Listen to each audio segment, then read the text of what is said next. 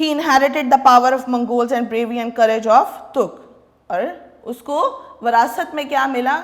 منگولوں کی جو ہے وہ طاقت، پاور، اور ترکس کی کریج، جرت. Babar is a word of Turkish language which means lion. یہ بھی آپ کا شارٹ کوسچن بھی ہے اور ایم سی کیوز بھی ہے. بابر جو ورڈ ہے، نام بابر، یہ ترکش ورڈ ہے اور اس کا مطلب ہے لائن، شیر. Early life, Babar's father paid particular attention to the education and upbringing of his son. اب early life میں ہم کیا دیکھیں گے کہ بیسیکلی اس کا براٹ اپ کیسے ہوا، ٹھیک ہے، ان کو کس طرح سے ان کو ابتدائی تعلیم دی گئی. دیکھیں ایک بڑی اچھی جرت مندانہ طاقتور فیملی کے اندر وہ پیدا ہوئے تو ان کا پھر براٹ اپ بھی کچھ اسی لیول پہ تھا. He taught Babar the knowledge and literature of Persian.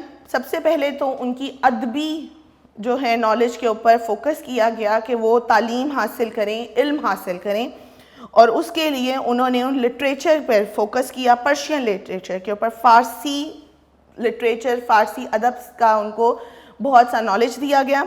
Arabic and ترک لینگویجز ایز ویل، اس کے علاوہ ان کو عربک، عربی اور ترک کی جو زبانیں تھیں ان کے اوپر بھی ان کو کافی عبور حاصل کروایا گیا. In personal grooming, he was greatly indebted to his maternal grandmother and mother. اب یہاں پہ تو بات ختم ہو گئی تھی کہ جو ان کو ادب دینا تھا، تعلیم دینی تھی، علم دینا تھا. اس کی بات بیٹا جو آپ کے مغلیہ دور میں جتنے بھی آپ کے حکمران گزرے ہیں ان کی پرسنل ایبیلٹیز کو بلڈ کرنا ہوتا ہے کہ آپ کی پرسنالٹی آپ کی شخصیت میں ابھار آئے، آپ ایک وقار شخصیت سامنے آئے. اور اس وقار کو قائم کرنے میں وہ کہتے ہیں کہ ان کی نانی اماں، میٹرنل گرینڈ مدر اور مدر، یعنی کہ ماں کی طرف سے جو ان کی گرینڈ مدر تھی یعنی نانی تھیں، انہوں نے اور ان کی والدہ نے ان کی پرسنل گرومنگ میں ان کا بہت ساتھ دیا. Babar noted in his autobiography Tuzke Babri that he learned courage and self-confidence in hard times from these two women. اب یہاں پہ ایک ورڈ یوز ہوا ہے آٹوبایوگرافی. آٹوبایوگرافی کا مطلب یہ ہوتا ہے کہ کوئی شخص اپنی داستان خود لکھے، اپنی زندگی کے حالات، اپنی زندگی کے بارے میں ہر چیز وہ خود ڈیٹیل میں لکھے، اس کو ہم کہتے ہیں آٹوبایوگرافی. تو بابر نے جو اپنی زندگی کے حالات، اپنی سٹوری لکھی ہے، تزکے بابری اس کا نام ہے. یہ بھی آپ کا ایم سی کیوز بھی ہے اور شارٹ کوسچن بھی ہے.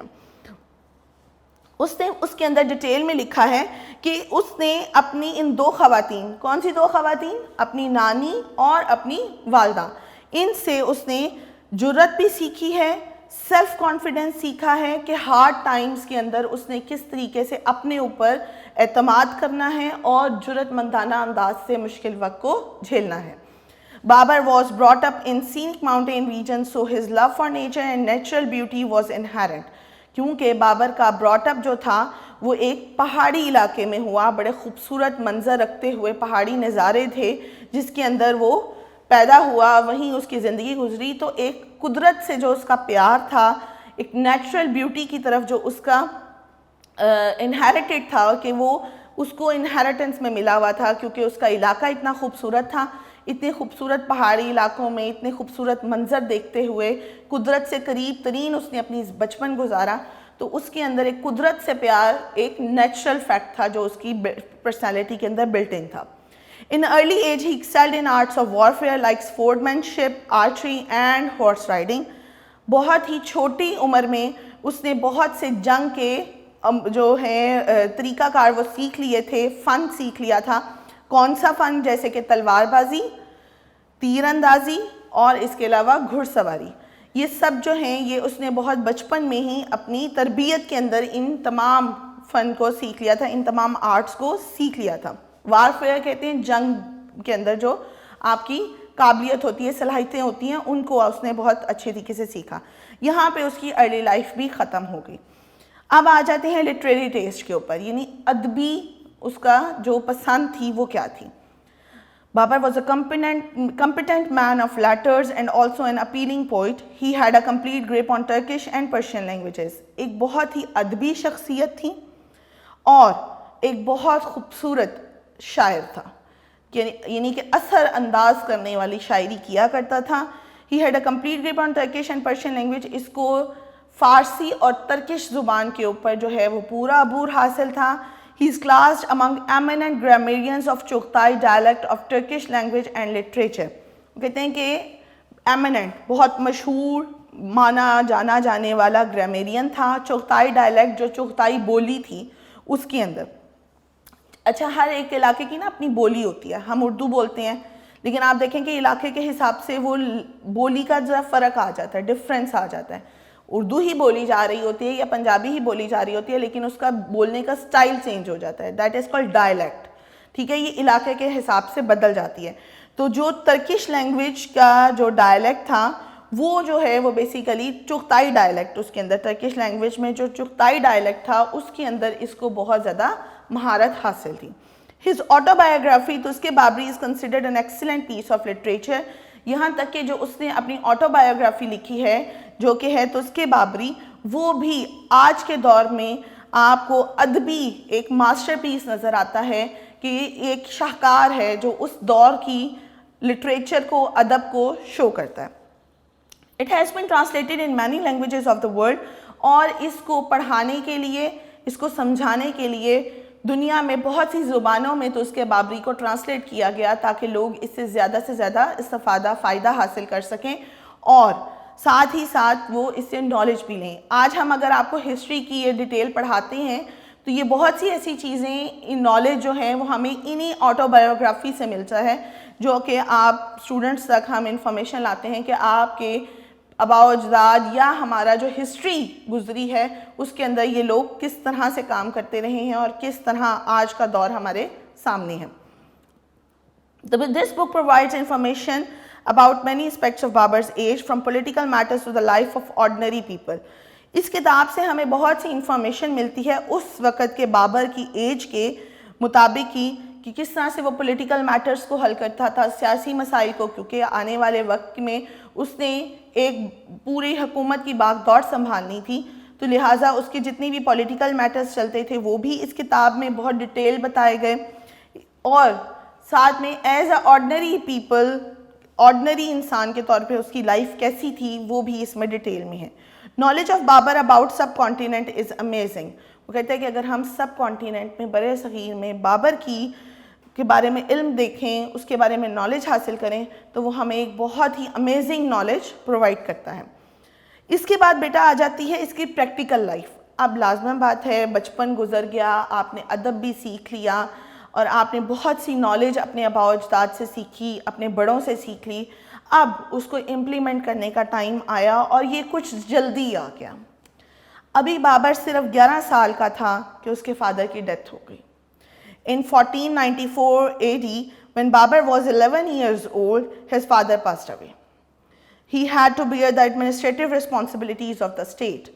اور ابھی 11 سال کی عمر میں ہی اس کو پوری کے پوری سلطنت کے تمام انتظامی معاملات, حکومتی معاملات سنبھالنے پڑے.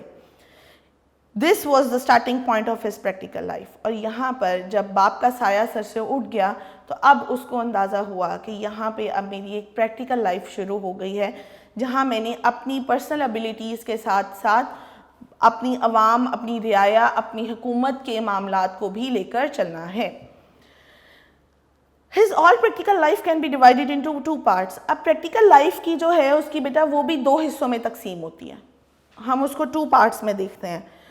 He was struggling to get his political position recognized in Asia. First part کیا تھا کہ وہ اپنی پوزیشن سینٹرل ایشیا میں اپنے آبائی علاقے میں منوانا چاہ رہا تھا. سیکنڈ میں اس نے کیا کیا, جب مسلسل کوششوں کے بعد وہ فیل ہوتا رہا, ہم ڈیٹیل میں آگے دیکھیں گے کہ کیا ہوا تھا اور کس طرح سے وہ فیلئر جو ہے وہ مسلسل وہ فیل ہوتا رہا. اس کے بعد اس نے اپنا سیکنڈ پارٹ پریکٹیکل لائف کا شروع کیا جس میں اس نے انڈیا میں سب کانٹیننٹ میں اپنی حکومت قائم کی.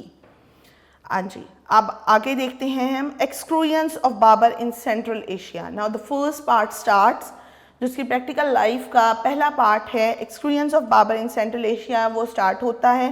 اس کو دیکھتے ہیں کہ اس نے کس طرح سے اپنی پریکٹیکل لائف میں انتظامی زندگی کو اس نے سٹارٹ کیا.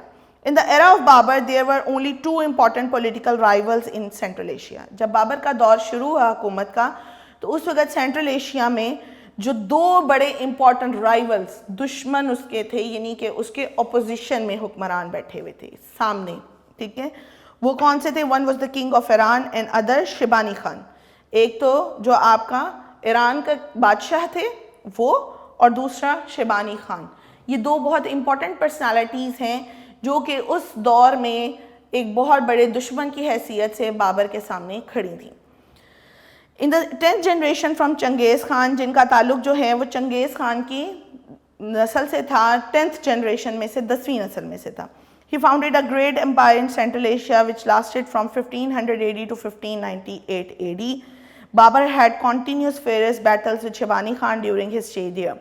ایک بہت بڑی سینٹرل ایشیا کے اندر اس نے اپنی سلطنت قائم کی، جس کا دور جو ہے وہ 1500 AD سے لے کے 1598 AD تک رہا. اس دوران میں شیبانی خان کے ساتھ اس کی بہت خطرناک قسم کی جنگیں مسلسل چلتی رہیں اور پھر بھی اس کا دور حکومت چلتا رہا.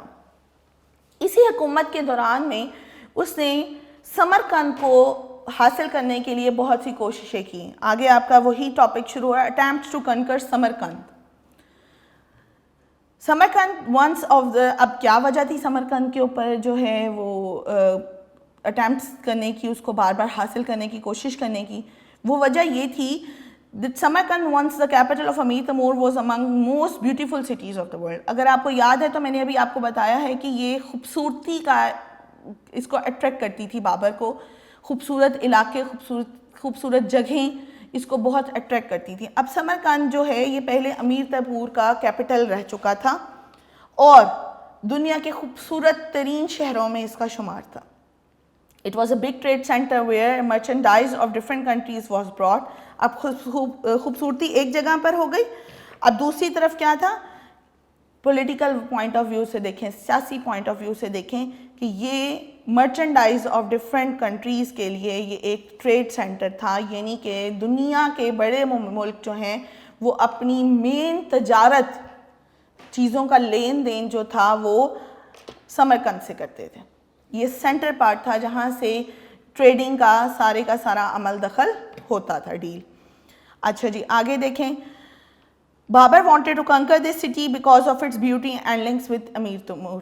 اب یہاں پہ وہی بات آ گئی جو میں نے آپ کو کہا کہ ایک تو وجہ یہ تھی کہ خوبصورت بہت تھا، سیکنڈلی کیونکہ اس علاقے کے تعلقات جو ہیں وہ امیر تیمور کے دور سے تھے اور یہاں پہ جو مرکز ہے، تجارتی مرکز کی حیثیت سے اس کی امپورٹنس بہت زیادہ تھی. لہٰذا آٹومیٹکلی ایک اچھے حکمران کے لیے ایسا علاقہ اٹریکشن کا باعث ہوتا ہے. Moreover, he could get economic and political benefits by capturing this city, so he consolidated his rule in Fergana and then in 1496 AD attacked Samarkand. اور پھر اس کو بہت سے اکنامک پوائنٹ آف ویو سے بھی اور سیاسی پولیٹیکل پوائنٹ آف ویو سے بھی اس کو وہ بہت سے بینیفٹ سمرقند کے اندر نظر آ رہے تھے. تو اس نے فرگانہ میں اپنی حکومت مضبوط کرتے ہوئے، کنسالیڈیٹ کرتے ہوئے، جب اس کو تسلی ہو گئی کہ اب فرگانہ میں میری حکومت جو ہے وہ کنٹرولیبل ہے، اس نے 1496 میں سمرقند کے اوپر حملہ کیا جو کہ ناکام ہو گیا. However, another attempt after 1 year proved fruitful. لیکن اس نے ہار نہیں مانی. 1 سال کے بعد اس نے دوبارہ کوشش کی. Another attempt he did. اور اس کا کیا فائدہ ہوا کہ 1 سال کے بعد جب اس نے دوبارہ اس کے اوپر حملہ کیا تو وہ اب اس کو فروٹفل رہا، وہ اس نے فتح حاصل کر لی. He had spent hardly 100 days in Samarkand. ابھی صرف اس کو سمرقند حاصل کیے ہوئے 100 دن گزرے ہوں گے when he got the news that his cousin had captured Fergana. اب وہ سمرقند کے اوپر اپنے فوکس میں تھا، 100 دن گزرے تھے حکومت کے. فرگانہ کے اندر سے خبر آ گئی کہ فرگانہ میں اس کے کزن نے اپنی حکومت قائم کر لی ہے. Babar immediately left Samarkand for Fergana but eventually lost both.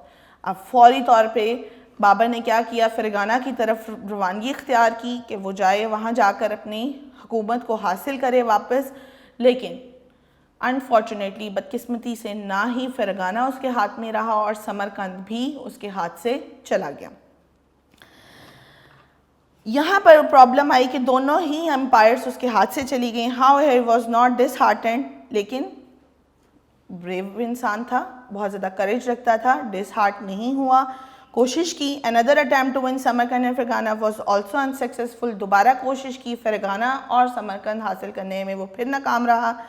At last, in 1498 AD, he succeeded in recapturing Fergana 1498 میں ایک اور کوشش کی اور اس میں وہ کامیاب ہوا اور فرغانہ کو ایٹ لیسٹ اس نے دوبارہ حاصل کر لیا. Those days Shaibani Khan had annexed Samarkand, اور اسی دوران میں شیبانی خان جو کہ اس کا پرانا رائیول چلا آ رہا تھا, اس نے کیا کیا, سمرقند کو اپنی سلطنت کے ساتھ جوڑ لیا, اینیکس کر لیا. ٹھیک ہے, سمرقند کو اینیکس کر لیا. In 1500 AD Babar had conquered Samarkand but after 8 months Shaibani Khan once again expelled him. لیکن بابر نے کیا کیا, 1500 AD میں دوبارہ سے سمرقند کو حاصل کیا, لیکن 8 مہینے کے بعد شیبانی خان کے ساتھ دوبارہ اس کا آمنا سامنا ہوا اور اس نے اس کو دوبارہ سے سمرقند سے باہر نکال دیا. Meanwhile Babar's cousin took advantage of his absence and took back Fergana once again. اور جب وہ پھر سمرقند کو حاصل کرنے کی کوشش میں تھا, شیبانی خان کے ساتھ اس کی مسلسل جو ہے وہ آمنا سامنا چل رہا تھا, جنگ چل رہی تھی, اسی دوران میں پیچھے فرغانہ میں دوبارہ اس کے کزن نے اس کے نہ ہونے کا فائدہ اٹھایا اور فرغانہ کو اپنے پاس دوبارہ حاصل کر لیا. یہاں پہ تو اب ایک دفعہ سے اس کا جو رول ہے وہ فرسٹ پارٹ جو ہے وہ آپ کو سمجھ میں آتا ہے کہ یہاں پر وہ ختم ہو رہا ہے. Capture of Kabul and Kandahar by Babar. اب یہاں پہ اس نے سمرقند کو بھی چھوڑا فار دا ٹائم بینگ اور فرغانہ کو بھی, کہ دونوں ہی میں کافی اس کی جو ہے وہ ایفرٹس چلی گئیں. اب اس نے کیا کیا کہ ذرا دوسری طرف کا رخ کیا کہ وہاں پر اب اپنی سلطنت بنانے کی کوشش کرتے ہیں, اور وہ کون سے علاقے تھے, کابل اور Kandahar. Considering this state of affairs, Babar and his followers decided to establish their rule in Kabul and Kandahar. مسلسل سمرقند اور فرغانہ میں شکست کے بعد بابر اور اس کے جو فالوورز تھے, ماننے والے تھے, انہوں نے ڈیسائیڈ کیا کہ ہم کیا کرتے ہیں, اب کابل اور قندھار میں اپنی حکمرانی قائم کرتے ہیں. So in 1504 AD, Babur conquered Kabul, and in 1511 AD, with the help of Persian monarch, he managed to take possession of Kandahar. 1504 میں 1504 میں بابر نے ایزیلی کابل کے اوپر اپنا جو ہے وہ قبضہ کر لیا, اس کو فتح کر لیا.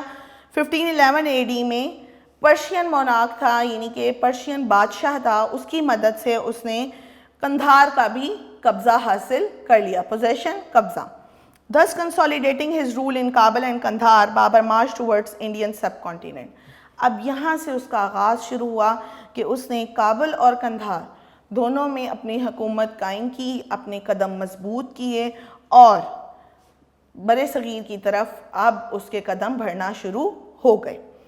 یہاں پر بیٹا اس کا فرسٹ پارٹ جو ہے پریکٹیکل لائف کا وہ ختم ہو گیا. سیکنڈ پارٹ میں جیسے کہ میں نے آپ کو بتایا تھا کہ وہ اب دور شروع ہوا جہاں پہ اس نے اپنے برے صغیر کی ٹوٹل حکومت کی ہے. اب یہاں پہ وہ بتاتا ہے reasons of Babur's attack on Indian subcontinent. کیا ریزنز تھے کہ بابر کو انڈین سب کانٹیننٹ کے اندر اتنا زیادہ انٹرسٹ ڈیولپ ہونے لگا؟ تو اس کو بیٹا ہم پورا ڈیٹیل میں دیکھیں گے, یہ آپ کا لانگ کوسچن 1 بنتا ہے, تو اس کو ہم نیکسٹ لیکچر میں یعنی اپنے لیکچر نمبر 2 کے اندر ڈیٹیل میں اس ٹاپک کو لے کے جائیں گے. فی الحال جہاں تک ہم نے پڑھا ہے اس کو آپ نے MCQs اور شارٹ کوسچنز بہت سارے ہیں جو میں بیچ میں کچھ آپ کو ہائی لائٹ بھی کروائے ہیں, باقی آپ کے اگر آپ یہ دیکھیں تو یہ نوٹس میں گیون ہیں سٹارٹنگ کے, ان کو آپ نے دیکھ لینا ہے. یہ بہت سے ہیں شارٹ کوسچن سٹارٹ کے, ایٹ لیسٹ میرے سامنے جو نظر آ رہے ہیں وہ مجھے 10 شارٹ کوسچنز جو ہیں وہ پتہ چل رہے ہیں کہ ہم لوگوں نے کور کر لی ہیں. سو اب آپ نے ان کو دیکھتے ہوئے MCQs اور یہ شارٹ کوسچنز جو ہیں وہ کرنے ہیں. انشاءاللہ نیکسٹ لیکچر میں ہم نیکسٹ ٹاپک کو لے کے چلیں گے. ٹل دین اللہ حافظ.